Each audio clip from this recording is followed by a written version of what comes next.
धोखा, झूठ, गद्दारी, मौका परस्ती। ये शब्द सुनकर आपके दिमाग में सबसे पहले इस शख्स की तस्वीर बनती होगी। सत्ता को कीचड़ बोलने वाला आज सत्ता का सुख भोग रहा है। इस धूर्त ने अन्ना हजारे को गुरु मानकर उनके साथ छल किया। खून पसीने से पार्टी खड़े करने वाले कार्यकर्ताओं को अपनी हिटलरशाही के चलते बाहर निकाल दिया। कुर्सी के लिए अपने बच्चों की झूठी कसम तक खाई। और बच्चों की कसम है, ना बीजेपी से गठबंधन करेंगे ना कांग्रेस से गठबंधन करेंगे। इतना ही नहीं, ये सत्ता के लिए देश से गद्दारी करने से भी नहीं चुका। इसके ऐसे ही कुछ काले कारनामे आज हम आपको बताने जा रहे हैं। वंदे मातरम बोलने पर मारा लकवा। पीएम मोदी 74वें स्वतंत्रता दिवस पर लाल किले से देश को 7वीं बार संबोधित कर रहे थे। अपने भाषण को समाप्त करते हुए पीएम मोदी ने वंदे मातरम के नारे लगाए। पीएम मोदी का साथ देते हुए पूरा देश और वहां बैठे सभी वंदे मातरम का नारा लगा रहे थे। लेकिन नारे के नाम पर केजरीवाल के न हाथ उठे और न मुंह से वंदे मातरम की आवाज निकली।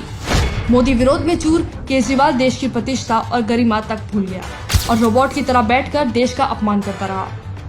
सेना के शौर्य पर किया शक।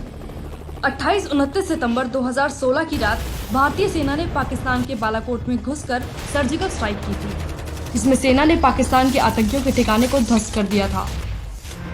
जहां पूरा देश पीएम मोदी के इस कदम और सेना के साहस से खुश था, वहीं सबसे ज्यादा दुख पाकिस्तान और देश के विपक्षियों को हो रहा था, जिसमें से एक महाशय ये भी शामिल थे जो बड़ी बेशर्मी के साथ सर्जिकल स्ट्राइक पर सबूत मांग सेना के शौर्य पर सवाल खड़ा कर रहा था।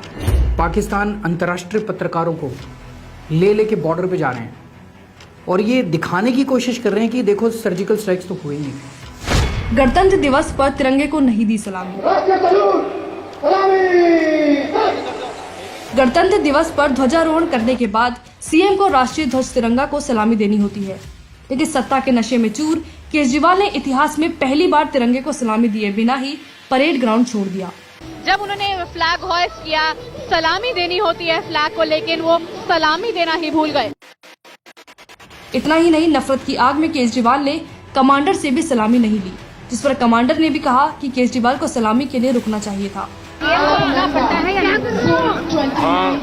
रुकना चाहिए था, रुकना चाहिए था। यही नहीं, ये धूर्त केजरीवाल ध्वजारोहण करने के लिए सैंडल में गया था। आपियों ने भी दिया धोखा।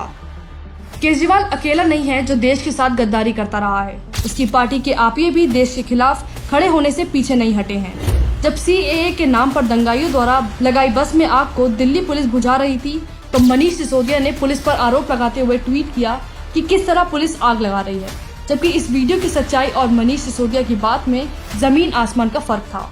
जब केजरीवाल को पुलिस का साथ देकर दंगों को रोकने का काम करना था, तब उसके चमचे दंगाइयों के साथ खड़े होने की बात कर रहे थे।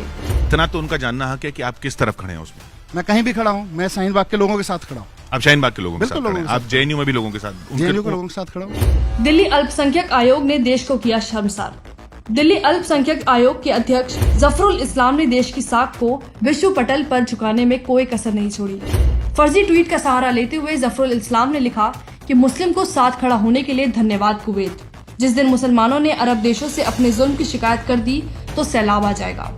तहकीकात में पता चला कि ये कुवैत सरकार का नहीं बल्कि फर्जी अकाउंट है। इस मामले पर विदेश मंत्रालय ने सफाई देते हुए कहा कि इस मामले पर कुवैत सरकार का कोई लेना देना नहीं है। कुवैत भारत के साथ मजबूत रिश्ता चाहता है, लेकिन इन आपियों को देश की छवि से ज्यादा वोट बैंक की चिंता है। दिल्ली हिंसा का मास्टरमाइंड निकला पूर्व आप पार्षद। दिल्ली हिंसा में 50 से ज्यादा बेकसूर लोगों ने जान गंवाई। दिल्ली हिंसा का मास्टरमाइंड कोई और नहीं, आप पार्टी का पूर्व निगम पार्षद ताहिर हुसैन निकला, जिसने दिल्ली पुलिस के सामने खुद कबूल किया कि दिल्ली हिंसा की प्लानिंग उसने ही की थी। केजरीवाल और उसकी गद्दार कंपनी देश का सिर झुकाने और साख को बदनाम करने के लिए शुरू से तैयार रहे हैं। जिस इंसान को अपने देश से प्यार न हो, राष्ट्रीय गीत से प्यार न हो, सेना के शौर्य पर शक हो, वह इंसान देश का गद्दार नहीं तो क्या है। हमारे द्वारा केजरीवाल और उसकी गद्दार कंपनी के दिखाए सबूत से आप सहमत हैं तो इसे ज्यादा से ज्यादा शेयर करें ताकि केजरीवाल की हकीकत पूरी दुनिया देख पाए।